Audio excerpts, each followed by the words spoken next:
yeah. Put a nigga back to the record, baby, and give me this right now.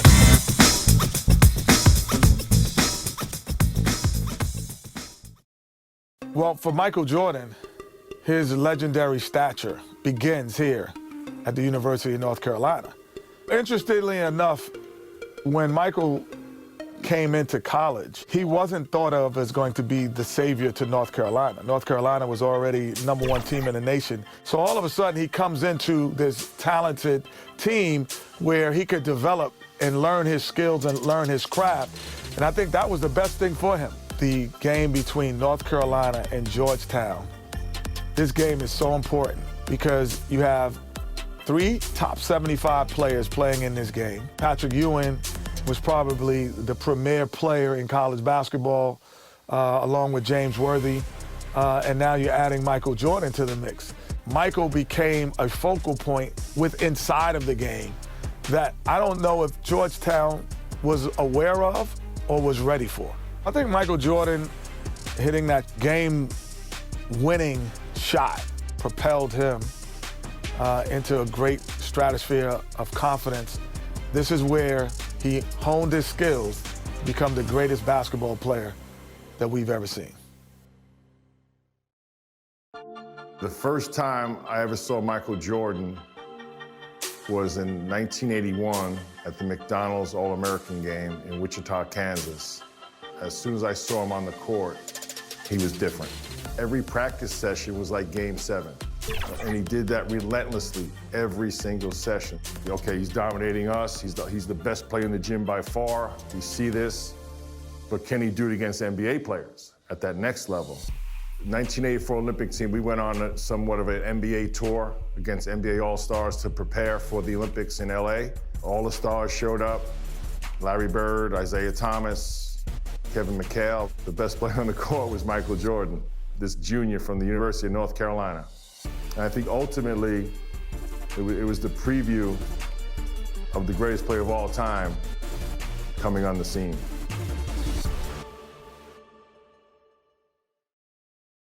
Michael was extremely competitive in everything he did. In Michael's second year, the Bulls were not any good, and we were the Boston Celtics, and we were on our way as one of the greatest teams ever to play basketball at any level, at any time. In Game 1, we kill them. Larry, Kevin, Chief, Danny, DJ, they have great games. And at the end of the game, we look at the box score, and this guy named Michael Jordan, he's got 49 points. We just said, well, yeah, he's pretty darn good, but he'll never do that again.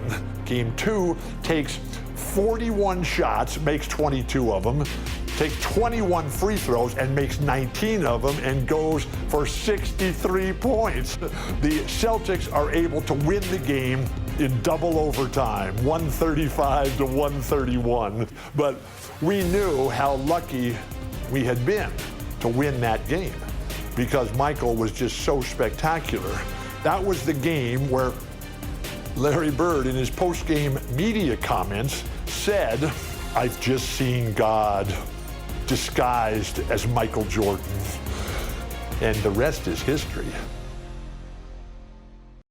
The thing that I liked most about Michael Jordan as a player was the fact that I didn't have to try to guard him. If you had a poor defensive scheme, he was going to fill the hoop up until you either figured it out or the game was over and you lost the game.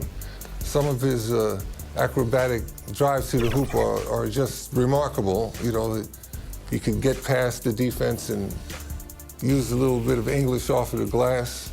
The ball drops in so nice. It takes some really advanced skills to do that consistently. The 1988 All-Star Game was a showcase for Michael. Michael had figured out all the things he needed to know to be a dominant player.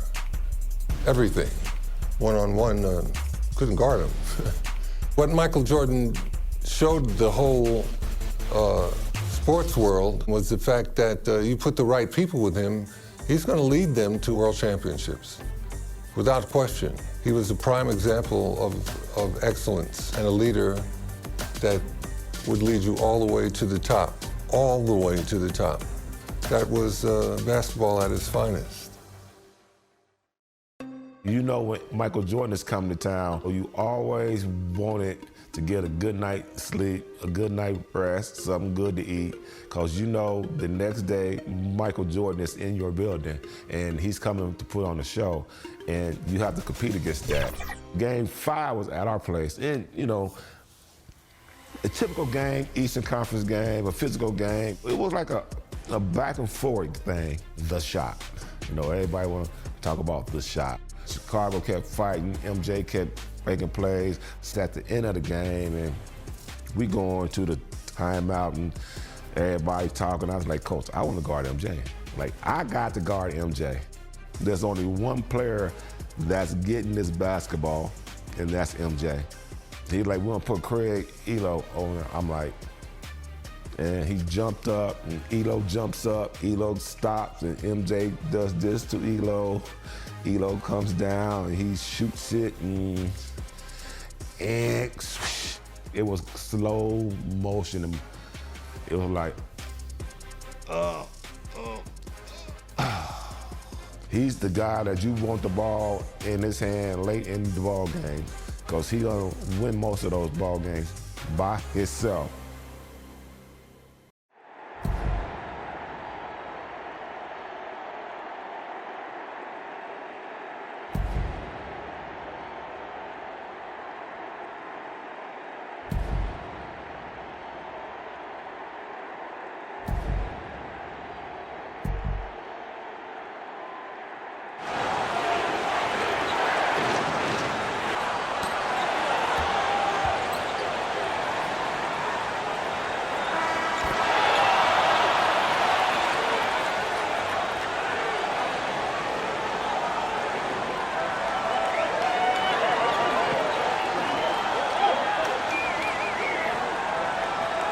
Michael was a different level, man. It was a different level of competitiveness, just sheer will to win.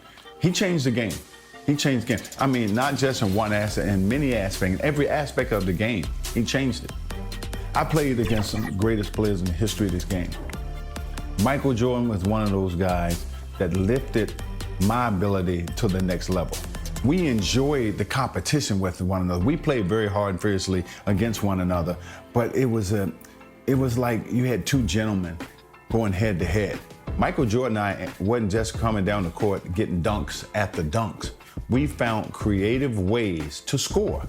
I can't tell you the fun and the pleasure I had to play against him. You know, and Michael and I, we never really talked about those games.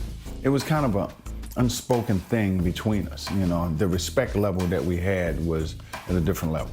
I think I had a great game in Atlanta, and I remember going to Chicago. Michael walks into our locker room, and we're still in suit and tie. We haven't gotten dressed yet, and he walks in our locker room, suit and tie, and I was like, what are you doing coming in our locker room? And I ain't gonna say exactly what I said.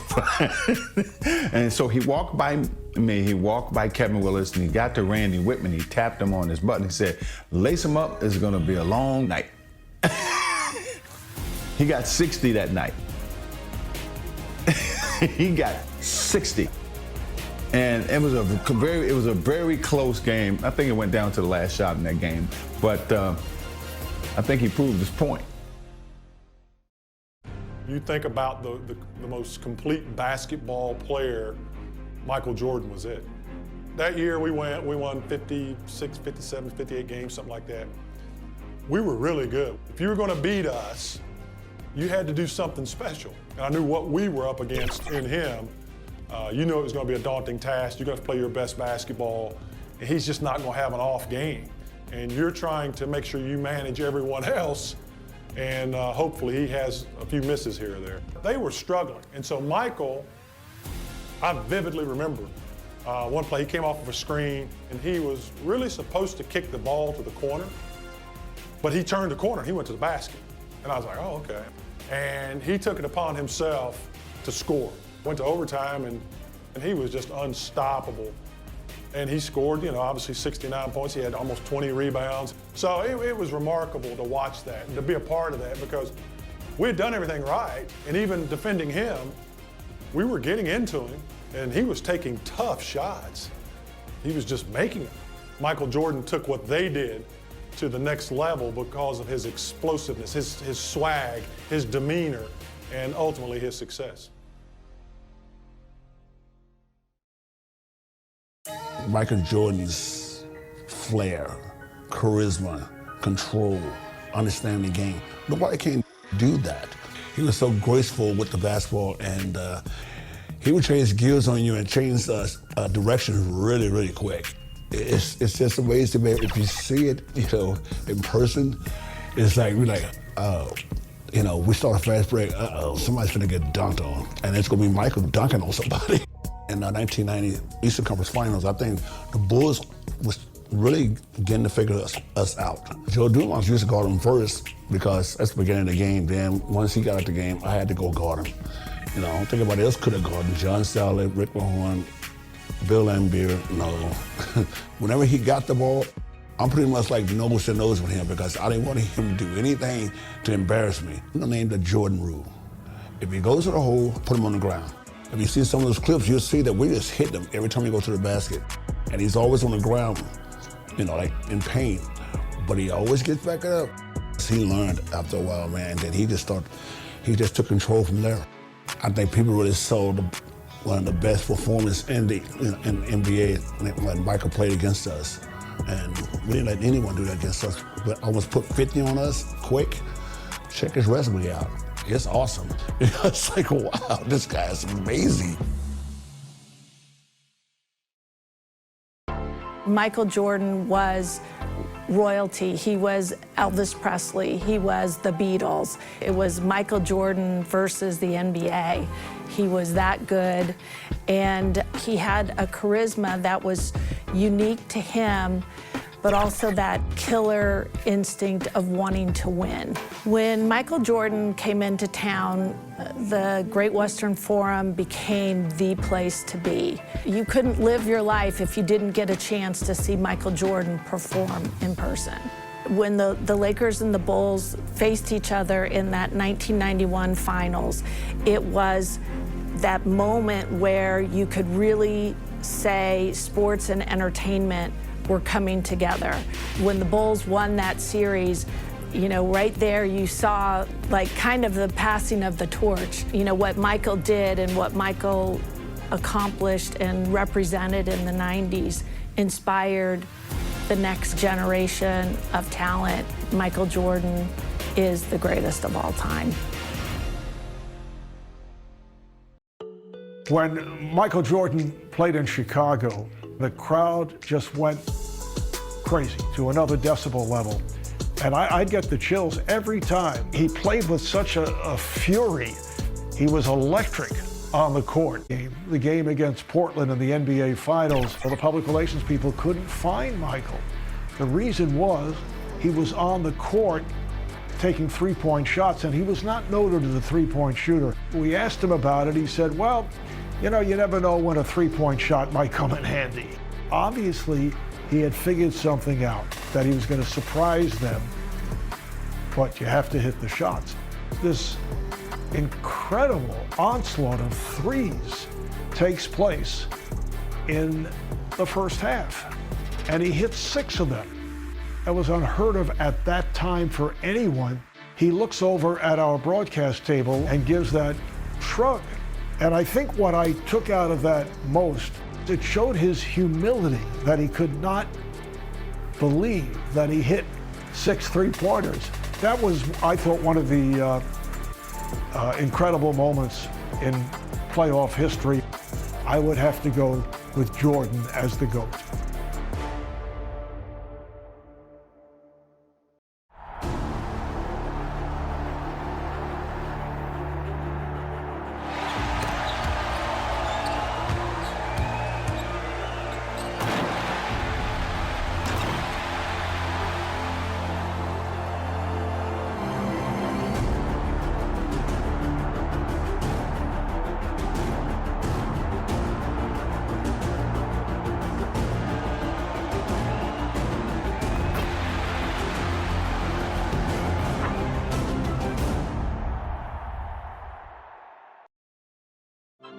Michael changed the game because Everyone tried to do the things that he did. He would drive down, dunk on people with their tongue wagging and all that stuff. What he became, the evolution, I mean, it was like, wow. When you have a guy with the kind of notoriety, the kind of popularity that Michael has, is good for the whole entire league. You know, y'all keep calling it the double nickel game. He dropped 55, and you know, he made a move to get to the free throw line, and I thought he was going up for the shot, and I go to try to block the shot. He dishes it off to Bill Winnington. He dunks it. That game was the coming out party for him. You know, he showed the league, the world, that he was still great, and he went on to win 3 more championships.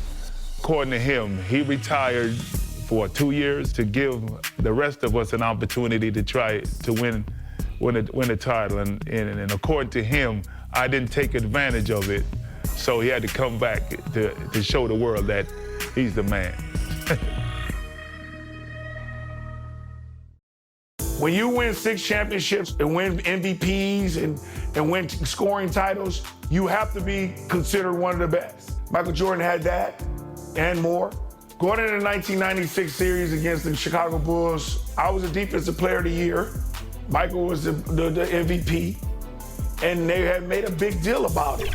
But I think my mindset was just to go in there and contain him, make him take uncomfortable shots, make him take something that's not in his rhythm, and give us a chance to win, and make other players beat us. Kukoc stepped up, Pippen stepped up, a lot of players stepped up. Michael Jordan stepped up in Game 6. He got smart about it by attacking us and getting us in situations where we're getting in foul trouble, and then we couldn't do nothing about it. In these games, I was saying anything I wanted to say to Mike, and it went back and forth, and he didn't back down. He was always strong, and he always came at me, and I loved it. I think he's one of the greatest basketball players to ever play the game.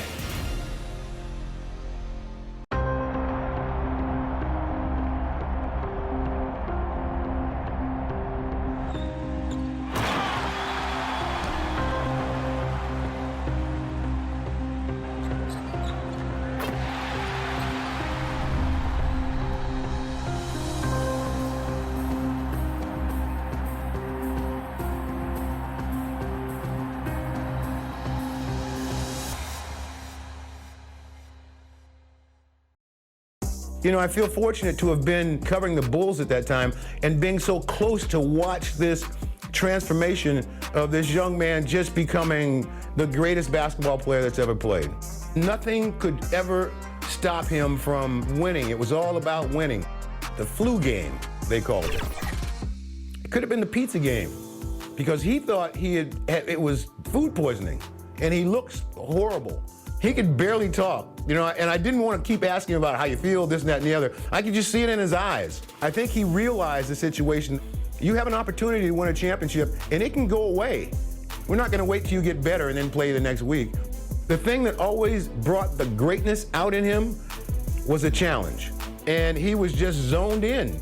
And there was nothing that was going to stop him from playing his best and winning that basketball game. Michael Jordan is the greatest player ever. Just watching him play, he had tenacity, he had focus, he had drive, he had vision, and Kobe emulated his game after Mike. He did everything Mike did, walk like him, talk like him. He did everything. He loved Mike. So, you know, the ability to go against him that day, just him versus Mike, he lived for stuff like that. So I remember that game. You know, he wasn't calling no plays, and every time Mike scored, he knew he had to score. Whatever Mike was doing, he had to do it or outdo him. That's what you do when you go up against a great player, AKA your idol. You gotta let them know that you're coming to take their spot.